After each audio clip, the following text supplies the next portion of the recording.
ओम नमस्ते जी। आज से हम संस्कृत का स्वाध्याय आरंभ करेंगे। संस्कृत एक ऐसी भाषा है जिसमें हमारे अधिकतर ग्रंथ संस्कृत भाषा में लिखे गए हैं।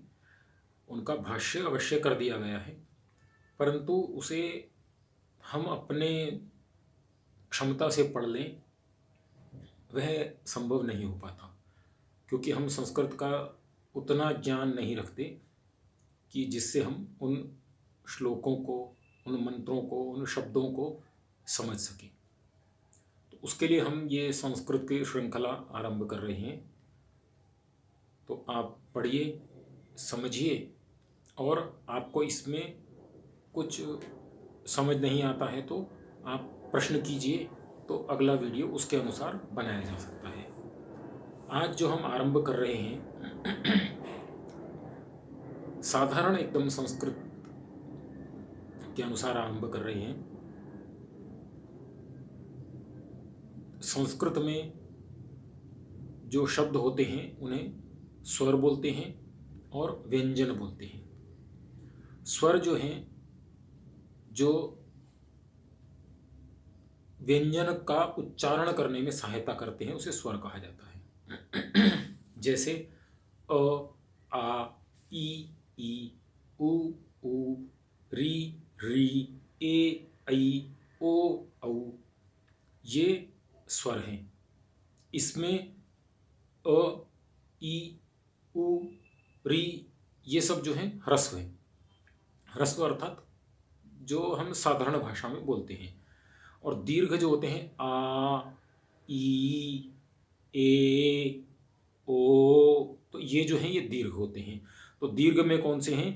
आ, ई, उ, री, ए, ऐ, ओ, औ, तो ये सारे जो हैं ये स्वर हैं। इन्हें अच भी कहा जाता है। अच क्यों कहा जाता है वो हम आगे समझेंगे। स्वर के बाद में व्यंजन आते हैं। व्यंजन जो है उसे हल भी कहा जाता है।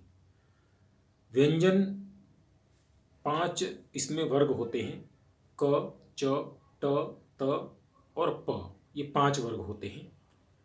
क वर्ग में क, ख, ग, घ, ङ। उसके पश्चात च वर्ग में च, छ, ज, झ, ञ।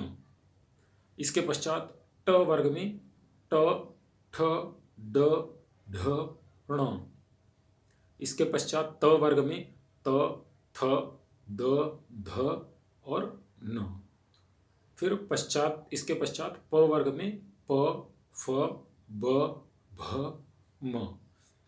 तो इसका उच्चारण थोड़ा ठीक से करना चाहिए। जैसे पहला क वर्ग है, उसमें ङ है, ङ, उसको ग बोलना है लेकिन नासिका से बोलना है। ङ, मुंह खोल करके ङ, तो ये उच्चारण हम ठीक कर पाएंगे।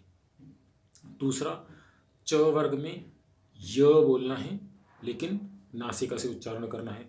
य, य, तो नासिका से उच्चारण किया तो य। क, च, उसके बाद ट वर्ग।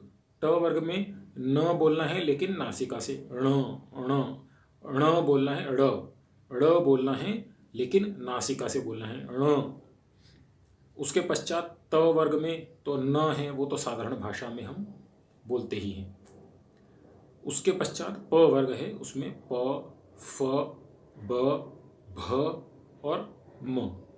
तो ये 5 जो हैं वर्ग हैं जो व्यंजनों के हैं। पंचवर्ग क, च, ट, त और प, ये व्यंजन हैं। इन व्यंजनों के नीचे हलंत लगा हुआ है। जैसे क के नीचे हलंत है, ख के नीचे हलंत है, ग के नीचे हलंत है, घ के नीचे हलंत है और ङ के नीचे हलंत है। इसका अर्थ हुआ कि क में अ नहीं है, इसका हम उच्चारण नहीं कर सकते हैं, क्योंकि क बोलेंगे तो साथ में क अ अंत में आता है। तो अ जो अंत में आता है वो अगर हटा देंगे तो इसको शब्द को हम हल बोलते हैं। और व्यंजन जो है वो सभी हल ही होते हैं। उसमें जब तक स्वर नहीं जुड़ता है तब तक वो पूर्ण स्वर, पूर्ण अक्षर बोलेंगे उसे, वो नहीं बनते हैं।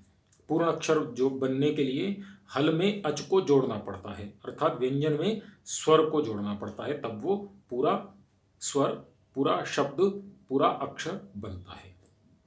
इसके पश्चात आता है अंतस्थः वर्ण।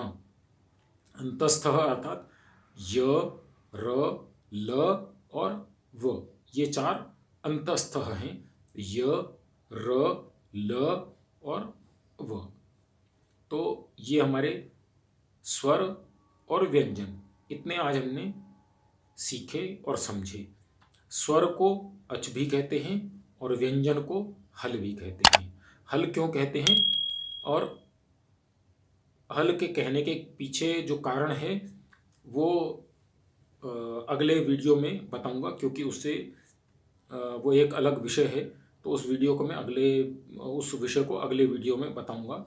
परंतु ये हमें अभी स्मरण कर लेना चाहिए कि स्वर को अच भी कहते हैं और व्यंजन को हल भी कहते हैं, और व्यंजन सदैव हलंत ही होते हैं। हलंत का अर्थ आप सीधा सीधा अगर समझना चाहें तो हलंत अर्थात आधा अक्षर होता है। आधा अर्थात जो शब्द है उसमें अ नहीं जुड़ा, तो उसको हम उच्चारण नहीं कर सकते बिना अ, ई, उ, जो भी ये स्वर हैं, ये स्वर नहीं जुड़े अगर व्यंजन में, तो वो व्यंजन हलंत होता है, अर्थात आधा होता है।